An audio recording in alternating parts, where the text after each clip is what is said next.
and try to sort of start with giving you sort of what we learned from the Human Microbiome Project 1, which is a project that was designed by NIH, funded at something like $180 million, to try to understand what's the normal microbiome, so what's the census at various body sites. One of the challenges that you'll see is that all those studies were done in individuals between the age of 18 to 30, so most of them were medical students. So it didn't capture sort of the extremes of the normal microbiome, so during early infancy and development, and then extremes of age. And by way of background, a few sort of interesting points to note is that microbes outnumber human cells something like 10 to 1, and they sort of collectively hold something like 8 million genes. So if you compare it to the human genes, something like 20,000 plus, you're sort of dealing with a huge complex repertoire of genes that play an important role in this. There are approximately 100 species based on what we can count of microbiome, and we generally carry about 2 to 6 pounds of bugs in us on a daily basis. So if you were to look at the New York Times in the early 19th century, your microbiome was mostly pathogens. You basically ended up talking about outbreaks of various viral infections. And if you look at sort of the improvements in public health over the last 100 years, you've sort of clearly shifted these sort of important viruses that were associated with infectious disease to almost zero, except maybe now sort of a recent outbreak in measles that might be related to inadequate or incomplete vaccination. So while this huge sort of improvement was seen in public health, we also noticed that in the sort of 1950s to up to about 2000, so this is a review from the New England Journal of Medicine, where there was a clear uptick in the various autoimmune diseases such as Crohn's disease, type 1 diabetes, multiple sclerosis, suggesting that there might be an environmental component that might have contributed to this increase. What I'm going to try to do is give you sort of a quick update next on sort of how the Human Microbiome Project 1 was completed. Then I'm going to pick 2 examples, in this case type 1 diabetes and inflammatory bowel disease, to give you an idea of how we are applying the microbiome to understand its contributions. And then I'll end by talking a little bit about what the future holds. So, as I said, 10,000 species, a large complex genome of microbes in the gut and also at different body sites. We've generally taken 2 very simple approaches to sort of get some idea of the census of the microbiome. And obviously, the cheaper and more affordable approach was to do a 16S measurement, which gives you an organismal census at different taxonomic levels. You basically go through sort of a very biased distribution or selection of what is in the gut. Whereas these costs of shotgun sequencing continue to decrease, and you can sort of, by doing shotgun sequencing, you can then get to more detailed information of genes, proteins, and what function might contribute to. Broadly, sort of with these 2 sort of entry data points, most of these methods have been developed by Curtis Huttenhauer, who's also an associate member at the Broad Institute, and some of them by Rob Knight, where they've sort of put together sort of a collection of methods to try to interpret 16S analysis and shotgun sequencing that will tell us something more broadly about community function based on composition, and then try to take these genes and match them or map them back to annotation. So one of the challenges here is that your annotation is only as good as your reference database. And so as you sequence more and more of these commensal bugs, obviously your ability to sort of map back genes to function is going to improve. The limitations with 16S RNA is that you can broadly get sort of taxonomic tables, and by applying something called PyCrust, again a method developed by Curtis, one is able to impute or understand or predict function based on 16S, and that again for the most part is incomplete. So if you begin to sort of apply some of these methods, what did the Human Microbiome Project tell us? So what's illustrated here is a PKOA plot that basically shows you an aerial view of the human microbiome at different body sites. So if you look at the oral cavity, the gastrointestinal tract, skin, and so forth, you can clearly see very unique communities at these various sites. And if you were to drill into these sites, you can begin to appreciate, the key organisms that contribute to these sites. So clearly, if you look at the skin versus the microbiome in stool, you can clearly see that you sort of move from more or less absent Bacteroides to a Bacteroides dominant microbiome. And by sort of understanding the function of these key species, one can sort of begin to understand how these bugs might control homeostasis. So that's take-home point one. The second is that if you took Bacteroides, and so these are 123 of those medical students, and if you look at the Bacteroides species within stool and look at the relative frequency, you can more or less identify each one of these students by the distribution or the collection of the Bacteroides. So this was sort of one of the early hints that this might be as good as genetics in sort of tracking sort of these individuals. So with this huge variability and complexity, one might ask the next question, how are you going to study this? If there's so much variation from not only body site, but then extending this to within species, looking at these individual strains, you can begin to appreciate sort of the complexity of understanding how the microbiome might make any sense.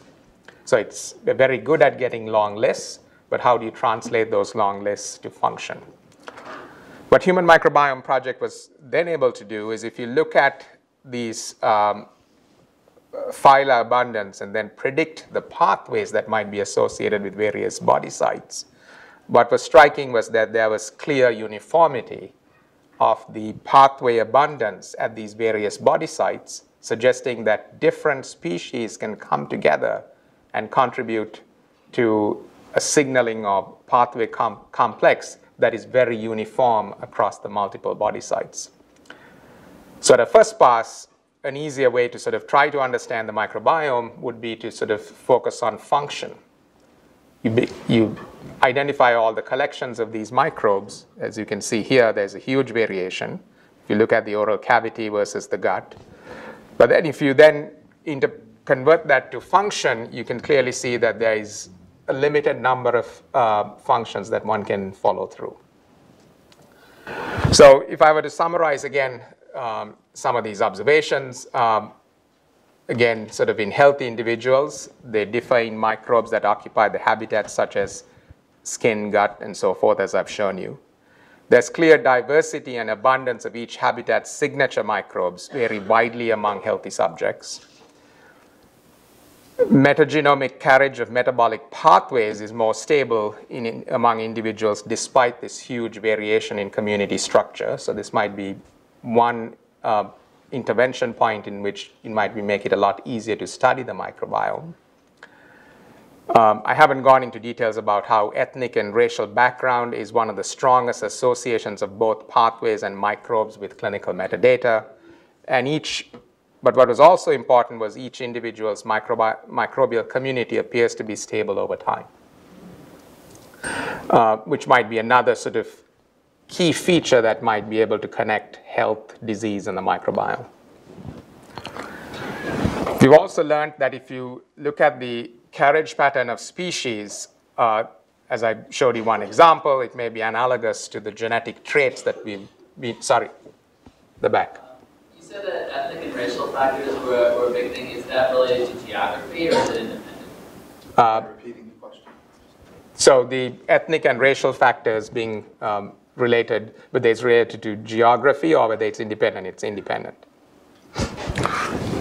The other sort of factors within individuals reflect current microbial carriage and community's ability to resist future pathogens. So especially in the gut, the community structure is designed to promote health. And as long as you maintain that community structure, the ability for colonizers that promote pathogenic disease to colonize the gut is sort of a much harder barrier to overcome. And then, as I finally mentioned, the functional variation among individuals might indicate pathways of particular importance in maintaining community structure in the context of immunity, environment, and dietary exposure. So with this 10 years of background of collecting census, obviously the next question, as I told you, all the individuals within the Human Microbiome Project were within that very tight age range. One of the challenges is, how does the natural microbiome vary over age among populations, and then begin to explore how this might contribute to disease in the settings of health. Another way to sort of capture this, you can look at the richness of the microbiome as you move from infancy to age of retirement. And you can begin to appreciate how the stability as well as the richness of the microbiome changes over age. That again might allow you to sort of start with a baseline that would tell you in states of health and disease or in states of perturbation, such as using antibiotics, how these richness and stability might change, which would be more susceptible if you try to do this in early infancy, where there's clear sort of low richness, and also the stability is also on the low side. So if you were to perturb the system, one would predict that the effect size would be a lot larger. Another example of human physiology, so if you begin to look at the microbiome through the 3 trimesters of pregnancy, you can also begin to appreciate that the microbiome in the 3rd trimester of pregnancy looks very much like what you might see in a metabolic syndrome state. You can sort of begin to appreciate sort of a clear shift in the actinobacteria here and sort of a decrease in the Bacteroides as you move from the 1st to the 3rd trimester. And this would be consistent with the metabolic demands of pregnancy. So if you were to summarize what I've just told you about physiology and age, you can sort of begin to appreciate that there is clearly a healthy microbiome that appears to be stable per individual. There are a number of insults along the way that can shift this microbiome, but it's very plastic that all of these influences tend to bring you back to baseline. But in the case of disease states, if you get these pressure points, one can sort of begin to see that the complexity of the microbiome, here more looking at diversity, sort of begins to decrease as one of the early events during these states. So with this sort of framework, one can sort of begin to ask whether you can use the microbiome in certain settings of disease to try to tell you something about diagnostics, prediction, and maybe an opportunity to treat disease. But prior to that, I want to make 2 important points. So one of the key contributors to the microbiome is your diet. And as you can begin to appreciate, sort of there's a wide range of diet that can sort of contribute to the change in microbiome. The first sort of striking example was this transfer of the Bacteroides flebius gene transfer among the Japanese that went from these marine Bacteroides to enable you to better tolerate loads of sushi. Whereas this transfer was less frequent in the American population, suggesting that there was an acquisition of a favorable outcome because of a microbial transfer. The second example is a study that was reported in the Proceedings of National Academy of Sciences, where they looked at the diet in Burkina Faso and in Europe. And obviously, the diet in Burkina Faso was high in low in fat and high in starch and fiber and plant polysaccharides, whereas the Western diet was high in protein, sugar, and fat. And if you were to take a snapshot of the microbiome, you can sort of begin to appreciate how the composition in Africa versus Europe differs significantly. So does this have much value? So what these authors were able to also demonstrate that the microbial community that was present in the Burkina Faso kids made a lot more short-chain fatty acids. So these are these products that promote health. Whereas the microbiome community that was seen in the European Union was designed in such a way that it made a lot less short-chain fatty acids. By following the natural history of these children, one of the key observations is that the children from Burkina Faso who had a higher total amount of short-chain fatty acids compared to the children from the European Union were able to resist infections from pathogens at a much higher level compared to the kids from the European Union. So this was a point that I had made earlier, that the community at various body sites is designed in such a way to predict infectious organisms from getting hold of that environment and continuing to contribute to disease. And here sort of having sort of a clear microbial environment that tells you something about stability and health is able to sort of resist certain infections. A recent paper published in Journal of Experimental Medicine sort of extended this study where they looked at children who had an influenza infection and looked at the outcome of these kids and tracked the gut microbiome. And depending on the gut microbiome's ability to make short-chain fatty acids, their ability to recover from this infection was much higher than those kids who made much lower levels of short-chain fatty acids. So there is clearly sort of a basal contribution to health in these settings. And I've just given you one example, but you can sort of begin to ask sort of a broader question.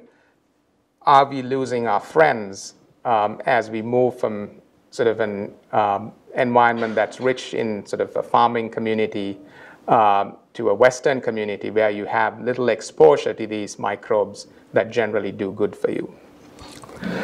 So the first example I'm going to highlight for you is a study that was recently published by Alex Kostic, who's a postdoctoral fellow in the lab, who broadly asked a very important question. So the incidence of type 1 diabetes in Finland, so if you take the European Union, is significantly higher in Finland compared to the rest of Europe. And asked a very simple question, is there an environmental contribution in this community that might tell you something about type 1 diabetes? The study looked at 33 children who had a genetic makeup that made them at high risk for type 1 diabetes. And the microbiome was collected monthly from birth to 36 months. So you can begin to ask, is there a microbial contribution to disease progression, onset progression, and stability? By following these kids over this 36-month period, 4 of these 33 kids developed type 1 diabetes.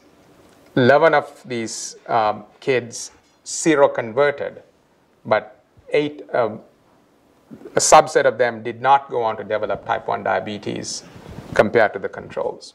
And what Alex asked a very simple question, as I told you, one of the early changes when you perturb a system of the normal microbiome is to decrease diversity and lose its richness, whether you can begin to see these types of changes in these kids who develop type 1 diabetes compared to the kids who seroconverted compared to the controls. So as I told you again, entry into this study was based on genetics that increased risk of type 1 diabetes.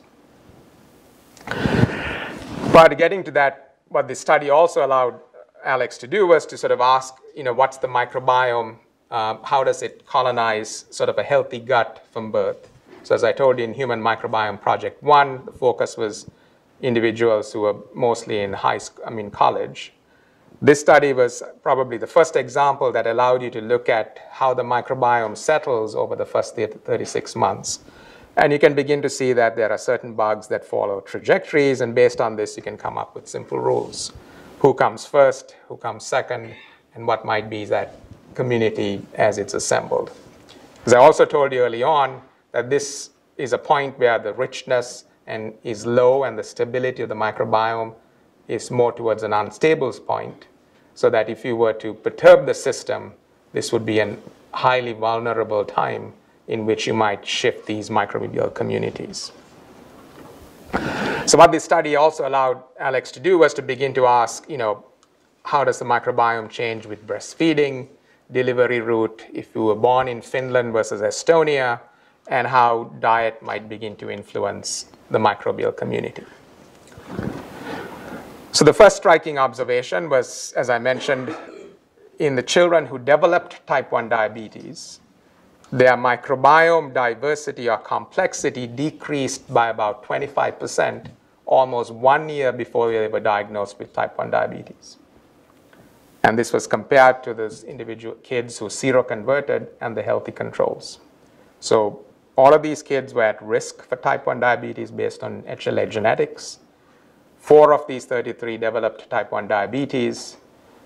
A total of 11 seroconverted, and you can now begin to appreciate the shift in diversity or complexity in the 4 kids who developed type 1 diabetes compared to those who seroconverted. Obviously, this doesn't get you at causality, but it tells you something about a risk factor that in sort of a genetically susceptible individual that might tip the balance. What it also tells us is that if one were to track this microbiome, there might also be an opportunity at secondary prevention, or delaying the progression of autoimmune disease or delaying the progression of type 1 diabetes.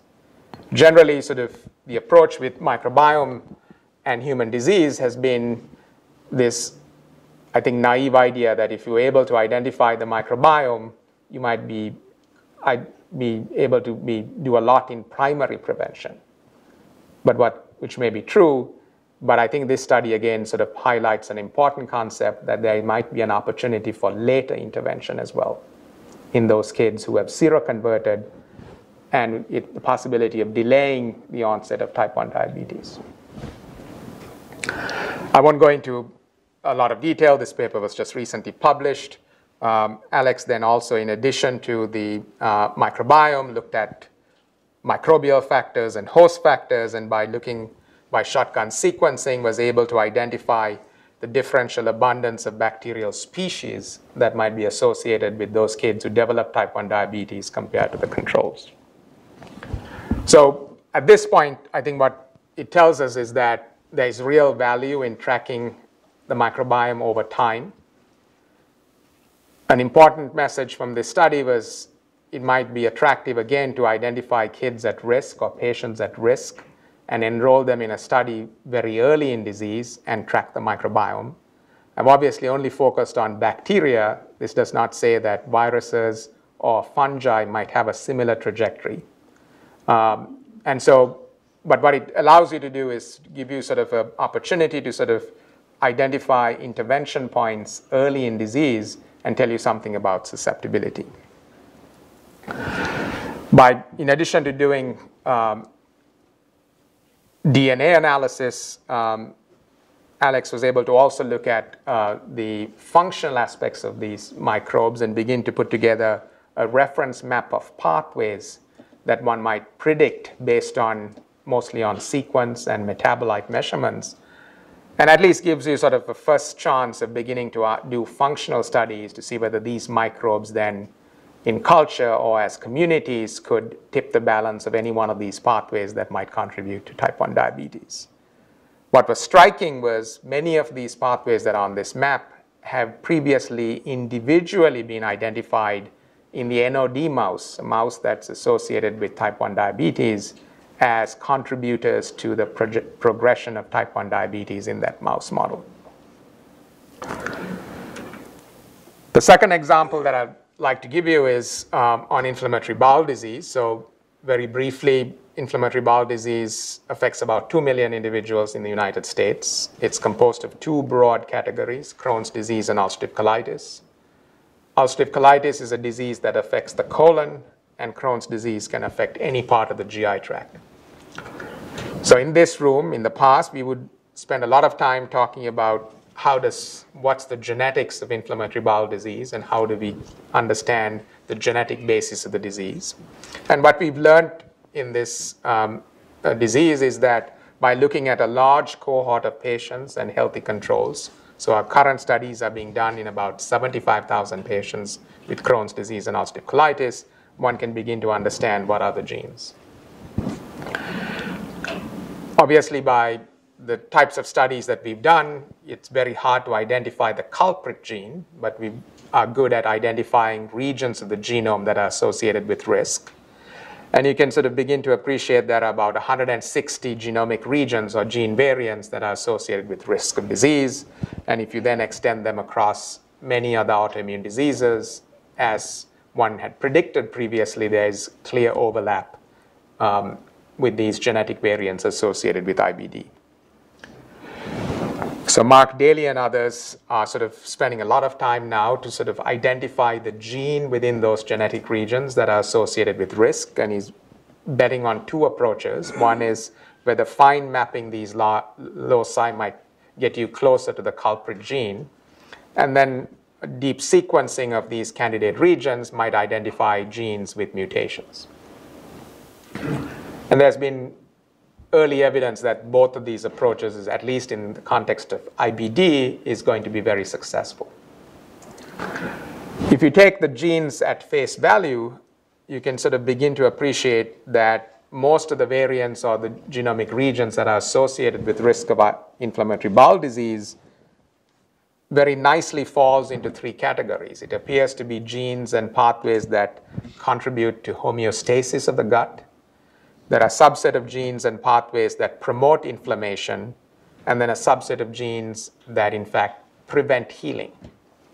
So genetics has clearly taught us something. It has given us an opportunity to peek into these pathways, and obviously the next challenge here is to sort of take one gene at a time or a group of genes and begin to understand function. But we also know from, despite looking at 75,000 patients with inflammatory bowel disease, genetics alone does not explain all of disease risk. And so it was about 3 to 4 years ago that we sort of broadly asked the question, is there a microbial contribution or is there an environmental contribution that on top of the genetics might tell you something more about onset and susceptibility to disease? A quick background, so in the gut, your microbial biomass increases as you go from oral cavity to the colon. And there appears to be a correlation with the pH of the different sites of the body. And as you get down to the colon, you can begin to see that the biomass is somewhere in the 10 to the 11, 10 to the 13 cells per mil. So a huge microbial community in that location. The second important concept that we've also begun to appreciate is that when we studied pathogen versus host interactions, as I showed you in the second slide, looking at sort of the early outbreaks of yellow fever to smallpox to the various single pathogen disease, we focused on a model system of identifying a pathogen and focused the function on mainly studying how that infection might contribute to inflammation in that setting. What we've sort of begun to appreciate here is that, and I'll show you shortly, is that commensals in the gut, so that huge biomass that one finds, for the most part are there to promote tolerance or to promote homeostasis. And the perturbed state or the disrupted state is a microbiome that is changed in such a manner that basically increases the risk of disease or disrupts this tolerance. So here again, in the last 4 to 5 years, there have been many studies that have relied on the willing patient. So these are patients who are willing to join a study. They're cross-sectional data that has clearly shown that there is a microbiome association with risk of Crohn's and ulcerative colitis. So there are clearly microbes that are associated with Crohn's, similarly with ulcerative colitis. But these were small studies. They usually looked at kids or adults with established disease. And most of these patients had received many treatments so that you could have the effects of treatment, diet, disease state.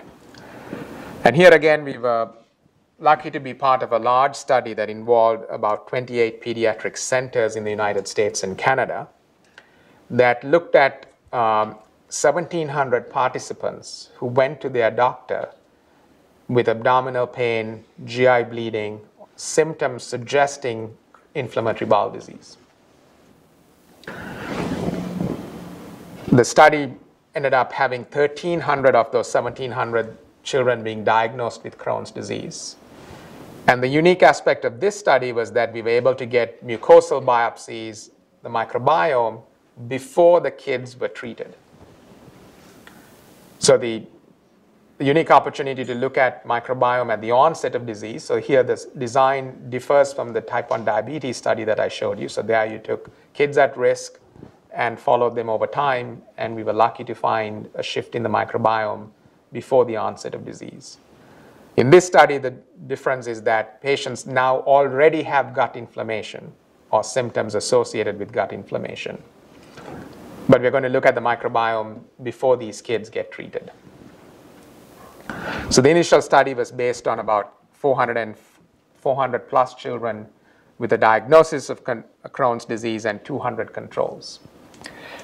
Now, one of the weaknesses of this control is that all these control kids also had GI symptoms. They were not diagnosed with Crohn's disease, but clearly had some symptoms that could have played a role in sort of the so-called normal microbiome having also been changed a little bit.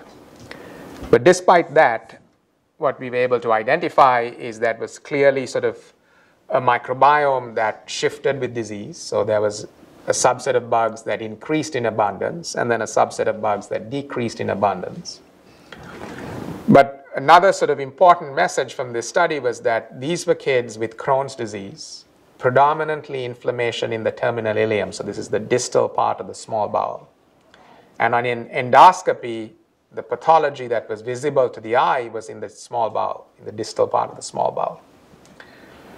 What was unexpected was that the microbiome in the rectum also reflected the change in the small bowel.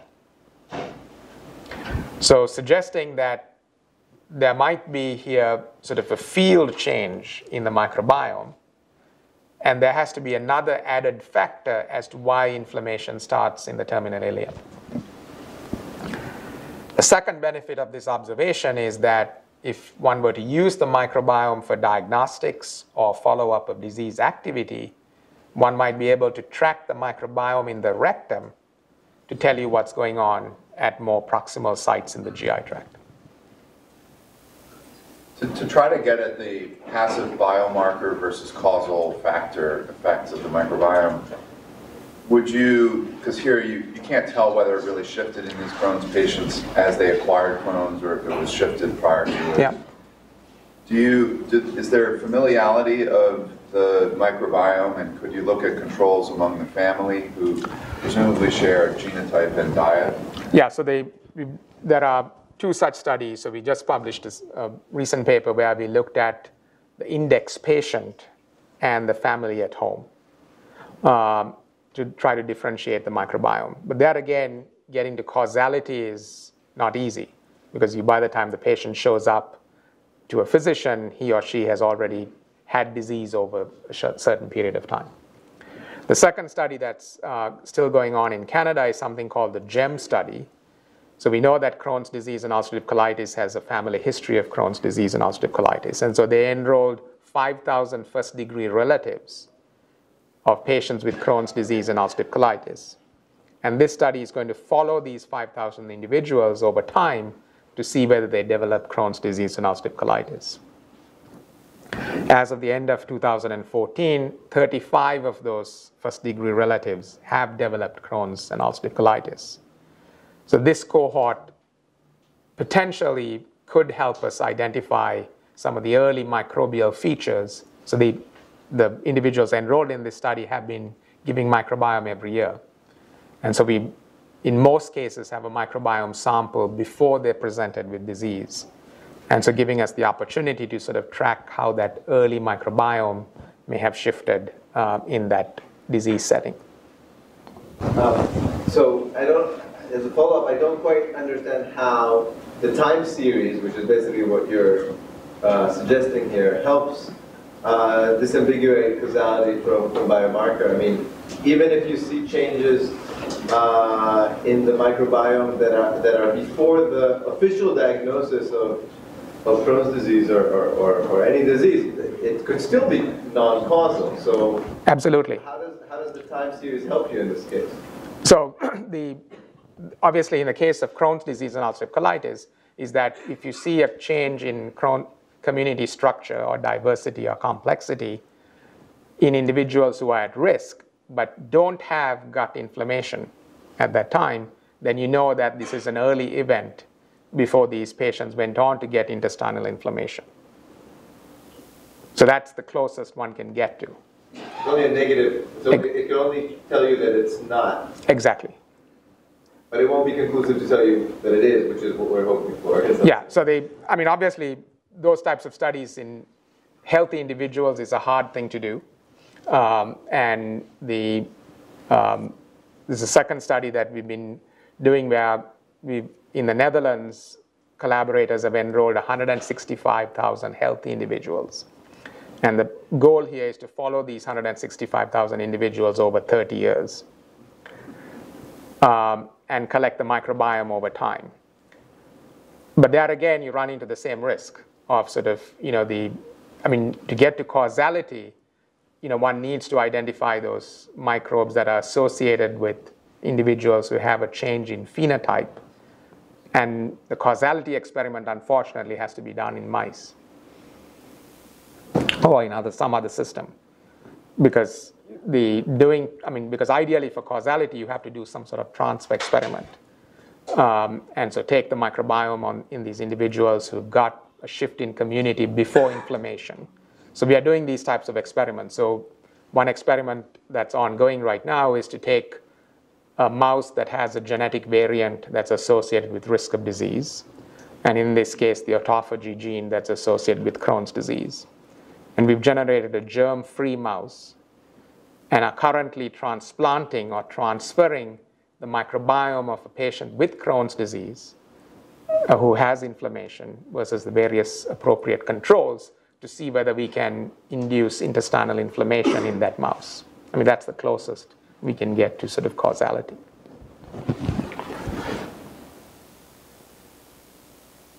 In a subset of these kids, obviously these were young kids, their parents panicked and forced the physicians who were seeing these patients to give them antibiotics before the diagnosis came in. And one of the sort of striking observations is those kids, this 10% of kids in this cohort of 400 who got antibiotics, their microbiome, so the number of bugs that disappeared even more. So there's been epidemiological and historical data that use of antibiotics early in patients makes Crohn's disease worse, and that there might be a time correlation of antibiotic use and the onset of symptoms. And what this study has been able to illustrate is that by taking antibiotics in that early stage, you sort of make the dysbiosis or the altered microbiome more abnormal compared to the kid who has a microbiome that's abnormal to begin with. So here again, this allows us to sort of begin to look at microbial communities at that 3 different states. And at the end of the day, we'll have to sort of use some sort of a mouse model to understand, but you can begin to look at how these bugs differ. And by shotgun sequencing, you can also begin to look at how the genomes of those microbes might change under the pressure of health and progressive inflammation. Ramnik, come back to this causation versus consequence issue, and you put your finger on an interventional study as necessary, and you immediately dispense with the fact you couldn't do it in humans. And I think when you're coming at it from a complex trait issue, I would agree with that. But there is a Mendelian architecture here in the autophagy chain that you might be able to take advantage of a highly penetrant, more predictable phenotype with a very high predisposition to it, where an intervention such as this might be more warranted. In other words, smaller numbers, higher certitude of disease to begin with, a lot of people interested in it using the monogenic architecture that underlies this in the autophagy pathway. Has anyone given thought to that, where you could proceed in a human interventional study with a smaller scope with a higher genetic loading by taking the Mendelian component? Yeah, I mean, I think so it's going to be a lot easier to do it in children, who basically have more severe disease at the time of presentation. And by extension, one would say those genetic variants are more pathogenic or more disease-causing. And so there are a couple of studies that have identified mutations in the IL-10 gene or the IL-10 receptor that, when present in children at an early age, the chances of developing inflammatory bowel disease is extremely high. The challenge there is going to be what type of intervention would one do, because ideally you would want to know the microbiome in health and then find some way of tracking how that genetic mutation contributed to a shift in the microbiome. But there, the dealing in genetics might give you some guidance in the unaffected cells. Correct. In other words, if you're trying to just make him like his brother, this is such a dread disease that the prompting to activate, the risk-benefit ratio here is a lot different than in other diseases. And if you sort of came at it with an IRB with the idea is all we want to do is make him like his brother, in fact, potentially using the brother, I'm just trying to think of how to put this in a way that an IRB would find it to be acceptable. I don't think you're going to have any trouble with the parents and the kids. No, definitely not. See what the disease is like. Yeah. The problem was with the IRB. No, absolutely. So there are a number of such studies that are ongoing. One of the approaches that we've taken is to identify families who have 2 or more children affected with Crohn's and ulcerative colitis, and then look at their entire family and these 2 or more index patients and begin to appreciate how the microbiome might contribute to disease in that structure. And obviously we've been able to identify a few patients where the most recent family that came up was a child one sibling at the age of 6 developed Crohn's disease. And 2 older healthy siblings after the initial child was diagnosed with Crohn's developed GI symptoms at the age of 16, and then over a year's period went on to develop IBD.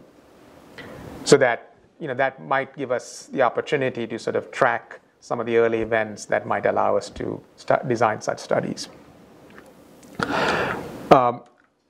So summarizing sort of what we learned from this study, you can sort of begin to sort of assemble a list of organisms that are increased in Crohn's disease and those that are decreased in Crohn's disease, and begin to answer broader questions, what might be the pathways or how might these bugs be contributing to disease. So at this stage, we are yet to do functional studies, but the early studies clearly suggest by looking at the genomes of these bugs that there might be certain pathways within these bugs that might be abnormal, or certain modifications or changes in the bacterial community that might allow you to survive in an IBD environment. So in this figure, in one of the earlier studies, we found differences in the oxidative stress pathway, so programs that contribute to oxidative stress, being abnormal both on the microbial side and the host side.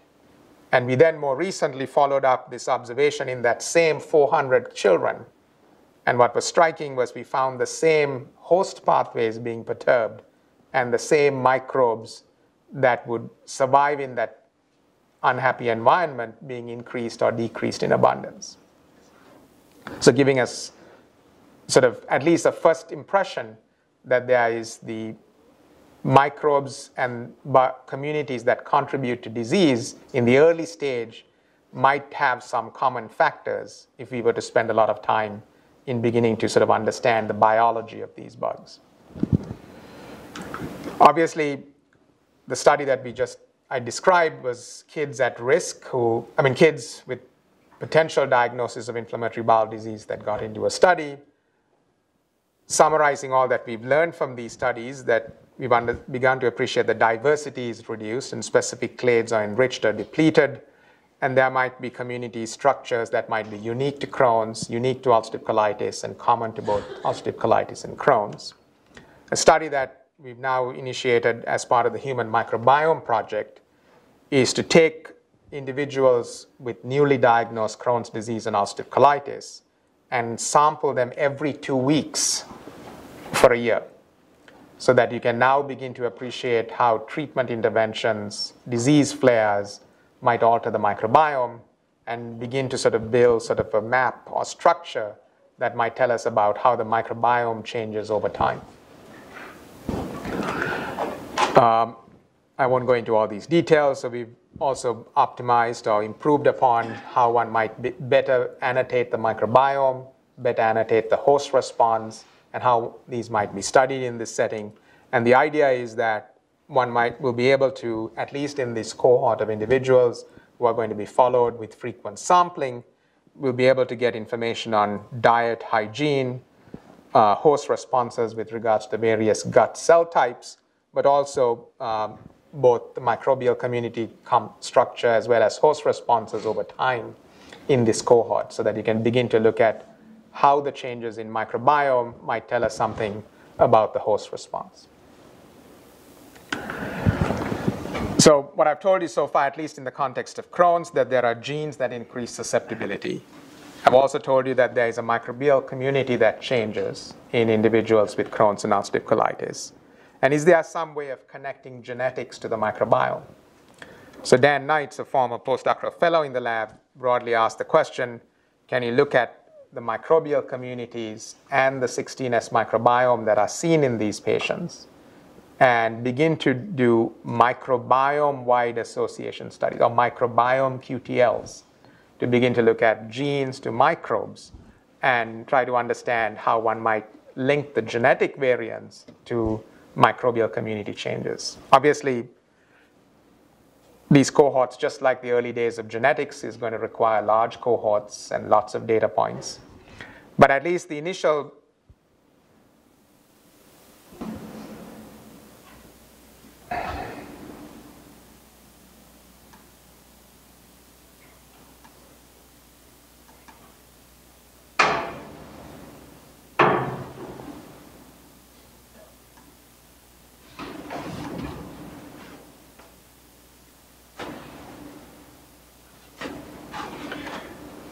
Are you able to see that? Yeah, I can, yeah, I'm all set.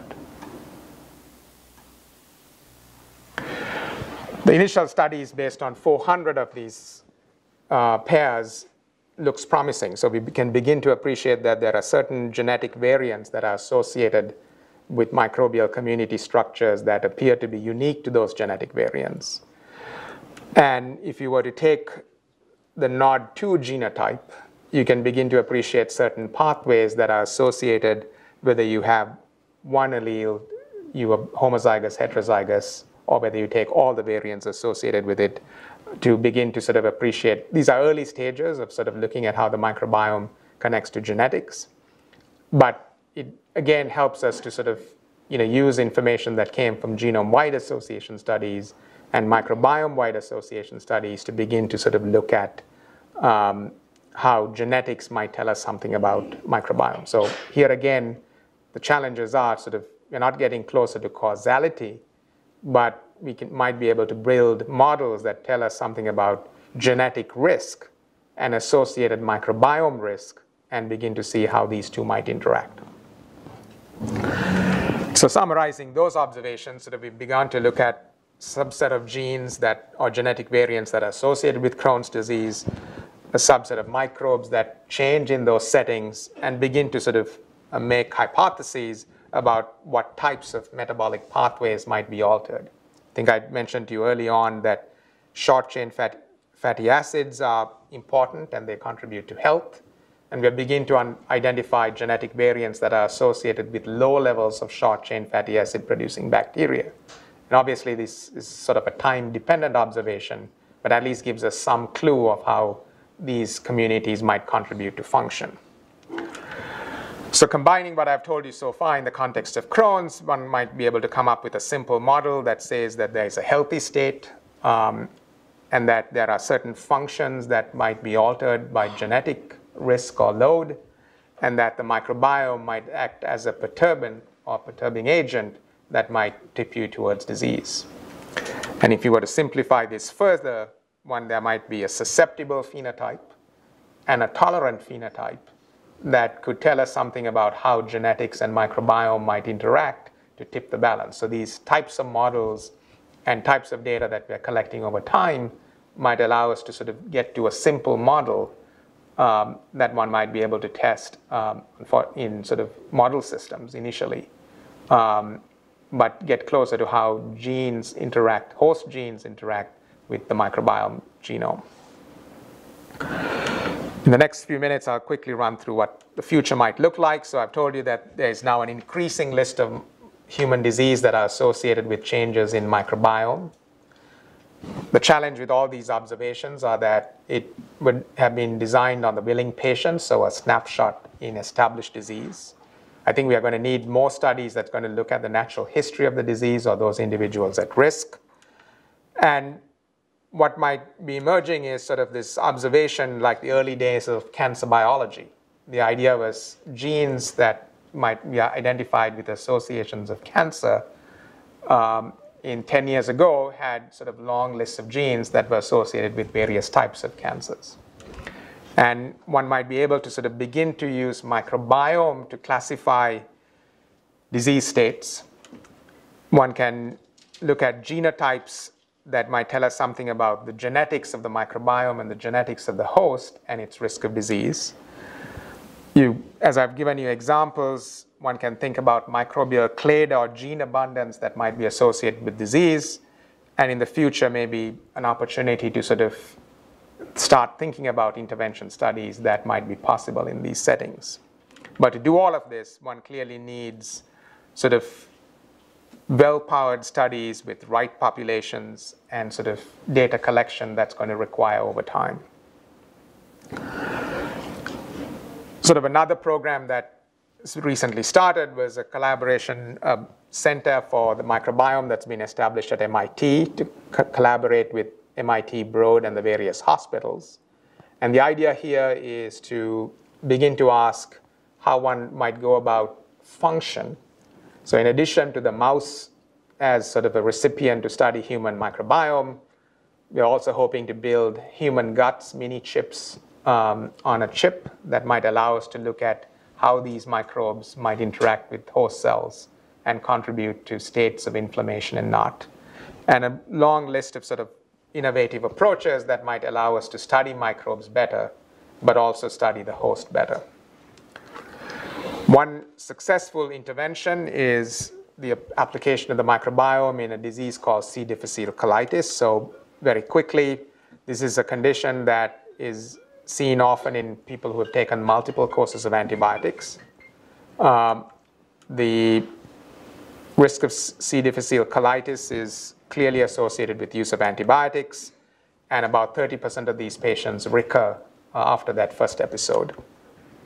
And there's been very good evidence now by doing fecal transplants, 90+% of these patients at risk could be cured of that bout of C. difficile. There's no evidence at all that this prevents a second episode of C. difficile colitis. But by shifting the microbiome in some direction, one is able to sort of restore homeostasis. What we've sort of begun to appreciate over time is that, so this was a study done at Mass General Hospital where we took 3 donors that were used to sort of treat 20 patients with Crohn's disease, with C. difficile colitis and look at health. So even though sort of 19 of these 20 patients got better with the microbiome transplant, as you can see, only about 25% or a small proportion of the community that was transferred was still present at 3 weeks post-transplant, suggesting that despite those patients getting better, how the microbiome might contribute to disease resolution might be more complex than just putting bugs back in. One of the other programs that Alex Kostick is also driving here is to sort of look at the metagenomics and see whether in addition to bugs, one can begin to appreciate what these bugs might make and then test these products in sort of cell culture systems to begin to appreciate function. And the hope is that by doing such studies, one might be able to tap into the microbiome as sort of an entry point to design new types of therapeutics for these diseases. As time is running out, I think I'll stop there. I'm happy to take questions now or at any point later today. Thank you.